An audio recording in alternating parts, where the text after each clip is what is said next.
Did a 25-year-old self-taught bookseller force the entire British Army to leave Boston overnight using 60 tons of captured artillery with no military experience? Picture this. It is the middle of winter in 1775. The temperature across New England has dropped far below freezing, and the air feels so cold it could crack. Snow falls heavily across the wilderness of upstate New York and western Massachusetts, covering roads, trails, and any easy path forward. The Hudson River is frozen solid. The Berkshire Mountains rise ahead in the dark, old and uncaring, their slopes covered in ice and thick forests, their paths dangerous with hidden rocks and deep, dark drops. And somewhere in that frozen, dangerous land, a 25-year-old former bookstore clerk from Boston is trying to move 60 tons of captured British cannons more than 300 miles to the front lines of a revolution, using only sledges, oxen, horses, determination, and an idea so bold that even his general could hardly believe it. No modern roads, no GPS, no machines, no trained engineering teams, no backup if things go wrong. Only ice, mountains, snow, and cannons. If he failed, Boston would stay under British control. If he succeeded, it would become one of the most amazing achievements in military history. His name was Henry Knox, and in the next hour, you will learn why this man, a chubby, book-loving, self-taught young man who never went to a military school, who had no formal training in artillery, and who learned everything about cannons by reading books in his own shop, became one of the most important people in the American Revolution. Stay with us, because the story of Henry Knox is not just about cannons, winter, and a difficult journey. It is a story about what a person can do when they refuse to accept the word impossible. It is a story about the power of knowledge, strong personality, and how one person at the right moment can change the future of a nation. This is history, and this is the story of Henry Knox. Let us begin where many great American stories begin. Not with success, but with struggle. Henry Knox was born on July 25, 1750, in Boston, Massachusetts, to William Knox and Mary Campbell Knox. His family was not rich. They were working people who knew what it meant to struggle and survive. Henry was the seventh of 10 children, and from the start, life tested him again and again. His father, William Knox, was a shipowner and harbor master, a man who worked hard at the docks of Boston. But life was uncertain, and one bad event could ruin everything.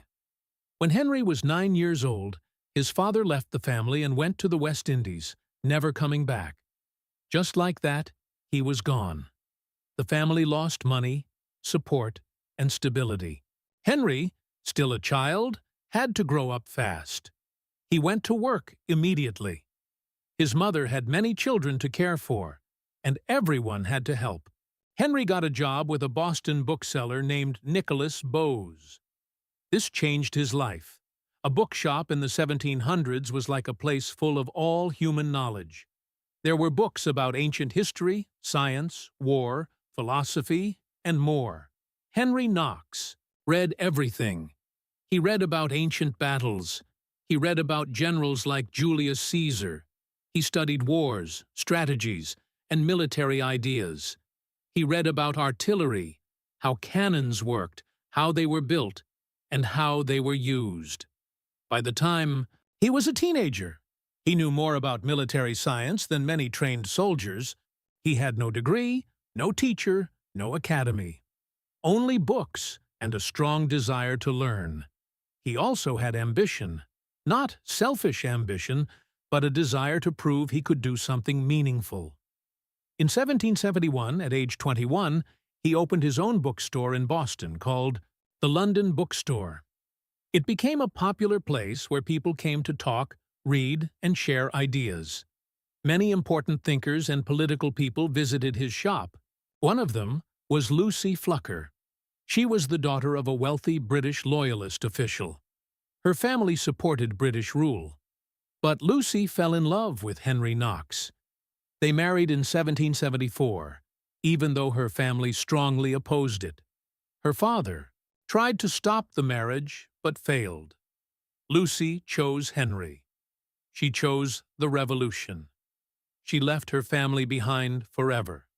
Now, the situation in Boston was getting worse. The British government kept adding taxes and rules. The colonists were angry. Events like the Boston Massacre and Boston Tea Party increased tensions. In 1774, the British passed harsh laws and sent troops to Boston. The city was now under military control.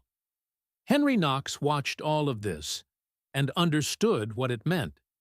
He knew war was coming. In April 1775, fighting began at Lexington and Concord.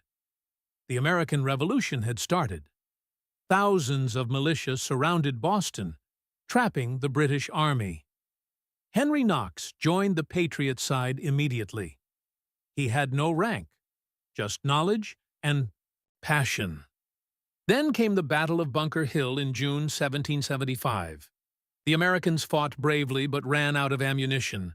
They had courage, but they lacked artillery. Knox understood this clearly. Without cannons, they could not win. But there was a solution. Far to the north, at Fort Ticonderoga, there were many captured British cannons. If those cannons could be brought to Boston, everything could change. The problem was distance and difficulty. It was over 300 miles away, through forests, rivers, and mountains, in winter. Moving 60 tons of heavy artillery seemed impossible. Henry Knox stepped forward. In November 1775, he went to General George Washington and said he could do it.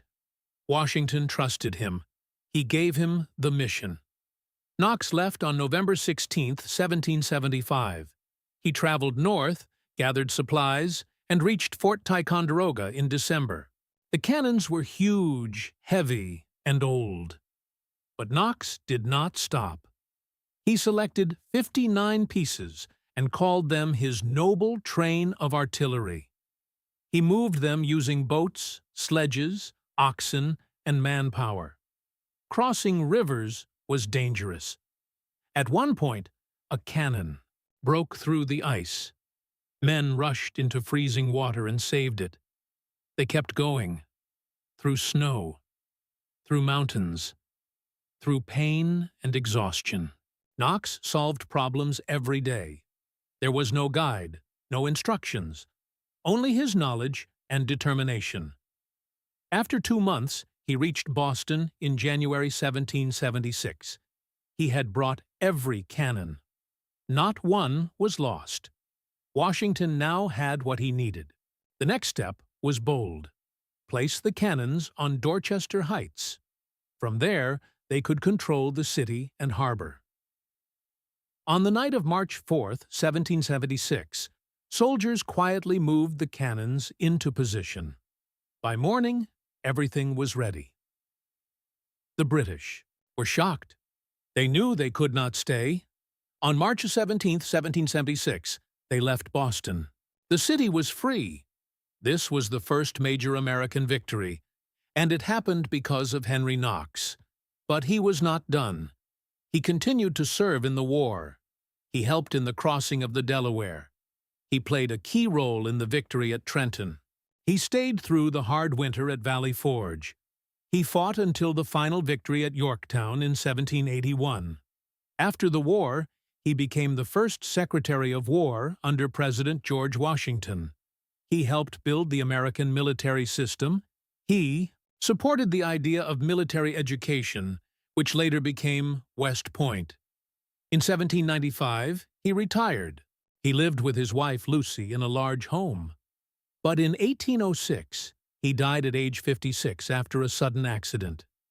His life was short but full of achievement. He went from a poor boy to a national hero, from a bookseller to a top military leader. Now, think about what his story teaches us. Knowledge is powerful. Hard work matters. Courage is not just fighting. It is believing you can do something impossible.